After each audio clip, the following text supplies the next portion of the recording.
Welcome back to the weekly news roundup. This is the privacy edition with a little bit of security and smart thrown into the mix as well.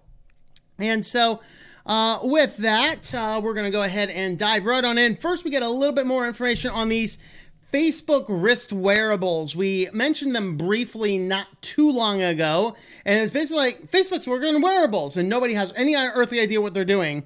As you can kind of see from this, they basically turn you into a digital elf, I guess. So the idea here is they are basically collecting a lot of biometrics, how you flow, how you interact, and they're utilizing this to interact with AI developments in augmented reality and VR and even in some real world applications. Basically, it's just Facebook being Facebook and thus scary and data collection, because you put these things on and Facebook will get all of your physical dimensions. They will be able to figure out from the data collected, they'll be able to figure out your height. You'll be able to figure out your weight. They'll be able to figure out a lot of things from the way these things move. And this is the type of stuff that Facebook tends to like to do. And so basically this isn't like a smart watch like I think we had reported in the past, because nobody had any information about this. But now we have some information. It's more like it's like two little watch devices you wear, and they feed off of each other and gain a lot of information about your movements based on it. So as I do this and do my, what's that guy's name? Philip DeFranco imitation, and do this, then we can go ahead and it can basically collect the things you're doing. Then you could use it to do video games. You could use it to kind of type messages without actually having a keyboard. I wonder, how does that work with one-handed typing, though? Like, I don't understand. But that's kind of what they're doing. It's basically, it's involved in augmented reality and virtual reality and I guess real reality research. And that should be enough to terrify us from utilizing the Facebook stuff. So we reported on this before, and I did kind of get this a little wrong. I thought that this, when this first came out. So this is a follow-up on Amazon having the cameras to watch the workers. And I originally looked at this and said, you know, if they're watching the packages, make sure they're not getting there and stealing the packages, and hey, that might be an okay thing. How wrong was I?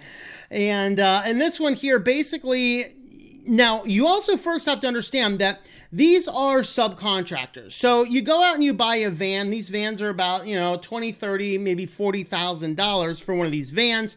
And then you're utilizing this van in your little subcontracting delivery service. Amazon's going to subcontract with you, but they're now forcing everybody involved in this program that you have your own vehicle. You are delivering Amazon packages, you know, from these people that come by and throw $600 of computer parts on your door and don't have the audacity to knock on the door.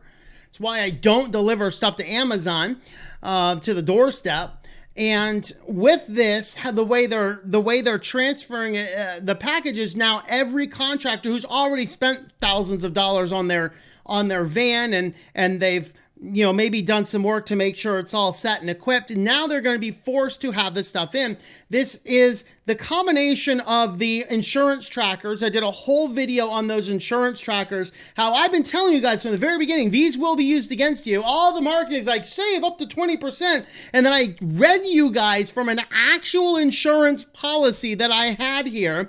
I read verbatim from an insurance policy that if you're on the low end of that bell curve, your insurance rates are going up by 20.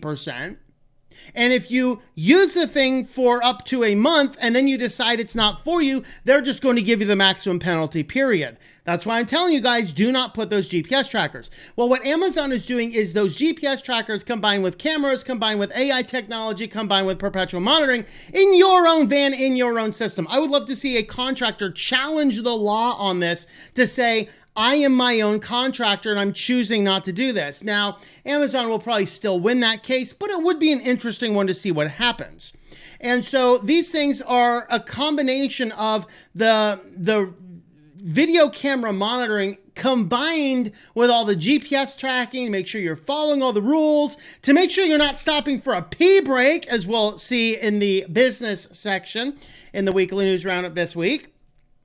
Basically, it's going to monitor absolutely anything and everything you do. And it is now mandatory for everybody doing Amazon deliveries. So here's part of the agreement. My apologies. The first part here is cut off by bad web design. It says the photograph, let's see.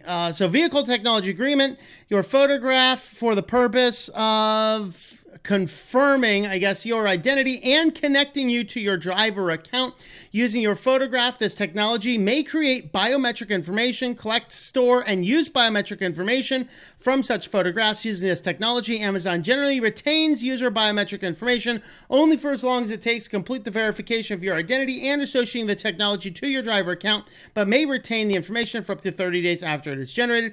As a condition of delivering Amazon packages, you consent to the use of the technology and collection of data and information from the technology by Amazon, its affiliates technology. And so you now have no choice but to do this. And this is kind of a problematic thing. This is bad. This is not good. We're going way too slow through some of these. All right, so Apple and Proton VPN had this fight back and forth, and I read through this. I read through the different arguments. Unfortunately, I think I actually have to side with Apple on here on this one.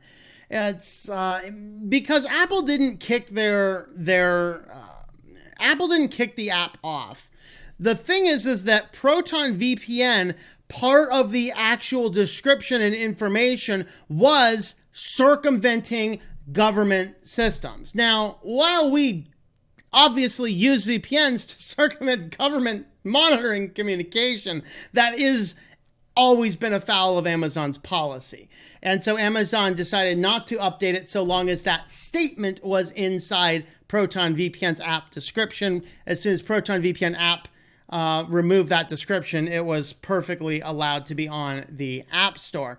But this is, I can see both sides of the argument here, but at the same time, Proton VPN, they did have things that have always been against Apple's terms in the app. And so it does make sense that upon seeing that, Apple would turn it down. So a lot of this is mostly information from Proton VPN, probably trying to make a bigger mountain out of the molehill that this is.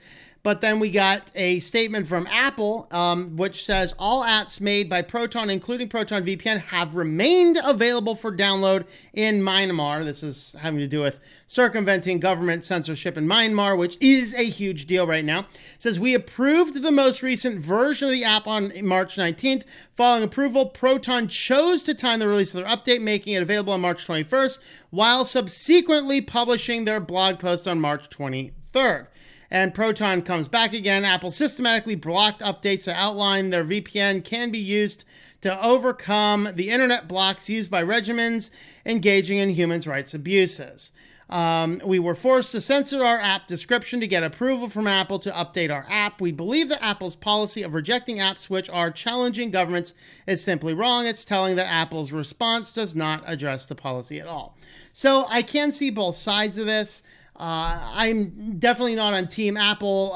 Let's sell our organs to China, but I'm also not necessarily on Team Proton VPN, where you're basically telling a monopoly, hey, put my app in your store, even though it violates your policies. This is why we have to have a way to sideload apps into Apple.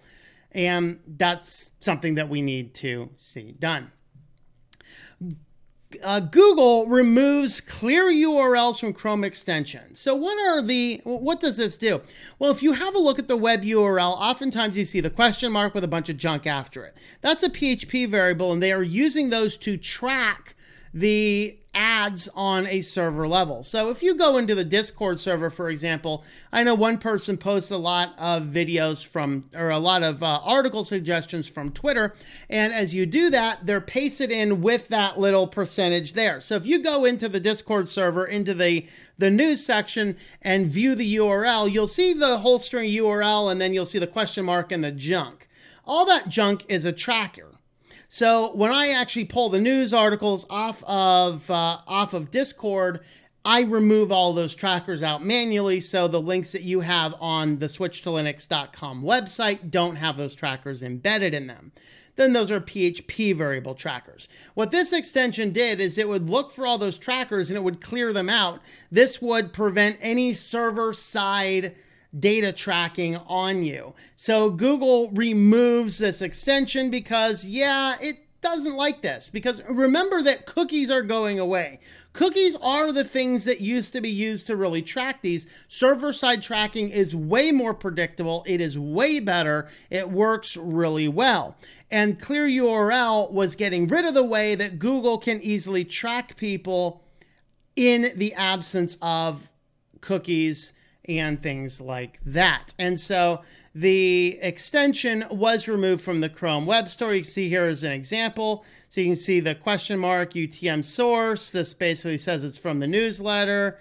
UTM medium, it's shared on email. Here's the campaign, is some other tracking bit. So what this thing would do is it would strip all of that out, but unfortunately Google decided to kill that thing because, yeah, Google does not want us to have privacy. They do not want us to circumvent their ways of tracking things, and this is why we need to figure out better ways of circumventing their tracking. I mean, come on. Is it not enough for you that I'm looking at your website? Deal with it.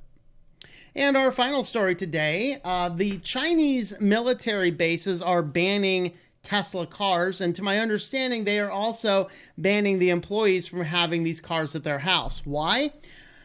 Well, just think of Trump and Huawei. Don't have Huawei devices. Why? Because it's Chinese hardware and it has stuff and it can be sending stuff back to China. Yeah, China just turned that around on us. Hey, we don't want these Teslas over here. These things have microphones, they have cameras, and they're always transmitting data back to that evil United States company. They must be a U.S. spy. That's exactly what China is doing. And so in this, they're banning the Tesla cars from coming onto military bases. So if you are in China and associated with the military and you have a Tesla, you have to park the Tesla off of base and walk in the rest of the way. They're citing security concerns because of the cameras and other things attached to the vehicles, which can track down the individual employee, the direct GPS. It can track down, inside and outside photography of what's going on. So they're like, no, we actually don't want all that data going back to Tesla. I have to agree with them. This is why I will not have a Tesla. I do not want a car that has all of this data going back to the manufacturer so they can do with it whatever they want, including selling it and all sorts of other stuff like that. So the basically we don't know a ton about this because whoever leaked this information out, so it was leaked out kind of anonymously, but it was verified. Basically, China's saying we just don't want Teslas in anywhere in a what could be considered a secure facility because of the amount of data that they are collecting, harvesting, and transmitting back up. And that is a fundamental problem of how this works. So with that being said, if you want to help support the channel, have a look at our Linode affiliate, tlm.li/Linode. I'm using Linode for my ISP config build, our Jitsi server, and a few other things as well. Been using Linode now for, about 6 months or so. Very happy with them. The services all work great. Everything is really working well over there. So tlm.li/Linode. You'll get $100 in credit. You can try this out for 60 days. You can spin up as many Linodes as you want, as long as you don't go over that $100 credit for the period of time you're using it. And then you can decide what you want to keep at the end of your trial period. And that is where you can go from there. So next, let's have a look at some smart news, and then we'll wrap up with some security. So first up in the smart tech news, OnePlus is now coming out with their wearable. How many of these are we going to get? I guess competition is a good thing. But guys, just a reminder, we don't actually need all this smart tech. We don't need your watch to be communicating with your phone, to be communicating with OnePlus's servers. Excuse me. So, we got some watch stuff here. Is this the one we had? Yeah, I thought there was another one. Oh, yeah, here we are. So there you go. You can check your messages. I can do that on my phone. I can answer calls. So I can also do that on my phone. Apparently, I can listen to music. I have a geomagnetic sensor. That's right. I can track everything. Ooh, I can even track your blood oxygen levels. Yeah, I can see how high I am. No. On a mountaintop, not under the influence. And then I can track all of this data and give it to some other company in their server so they can collect all this data and sell it off to some data mining company. There you go. Let's move, buddy. Let's move. I guess that's a green alien. And honey, I shrunk my wife because holy crap, that's a big watcher. That's a small lady. I think that's a lady. I don't know. But anyway, did I just assume that person's gender? Whatever. Anyway, there we have it. We got more smartwatches to choose from. I guess in a way, I'm not a customer of any of these, but I guess in a way, the competition is better. Black Shark 4 is a high-end gaming phone. Like, somebody told me that about that one really expensive phone. I forget where it was from. We were talking about it a couple weeks ago. And it's like, well, that's a gaming phone. Like, a gaming phone? What the hell do we need a gaming phone for? Want a game? Go get a PC or a console or something. Do we need to pay extra for a gaming phone? But apparently this is a thing. So we have a brand new gaming phone, 6 gigs of RAM, 128 gigs of storage. Apparently these guys have better, stronger sensors. So you can hit the sensors better and they work there. And so yeah, apparently you get these phones to have better gaming experiences. I'm just getting old, guys. I'm becoming an old fogey because I just don't get the gadgets that you happen to need a gaming phone. But anyway. Oh boy. Well, let's go ahead and have a look at some security news next. And first up, basically just 2 ransomwares. We had a $50 million ransomware demand on Acer. I think the hackers were nice and offered them like a 10% discount or a 5% discount if they paid by like last Wednesday. And then if they waited till the end of the week, it's going up to 100,000 or 100 million. And so they wanted this all in Monero. I guess they didn't get the notice that I believe that the NSA or somebody can now crack Monero. But anyway, Acer apparently was a target of this. It just got the back office, not the hardware manufacturing. I'm not sure about any customer accounts either, if they happen to collect direct customer data. And they did not actually, as of yet, disclose the breach directly. But some information did leak out, which suggests that, yes, indeed, hackers did steal some stuff. And there we are.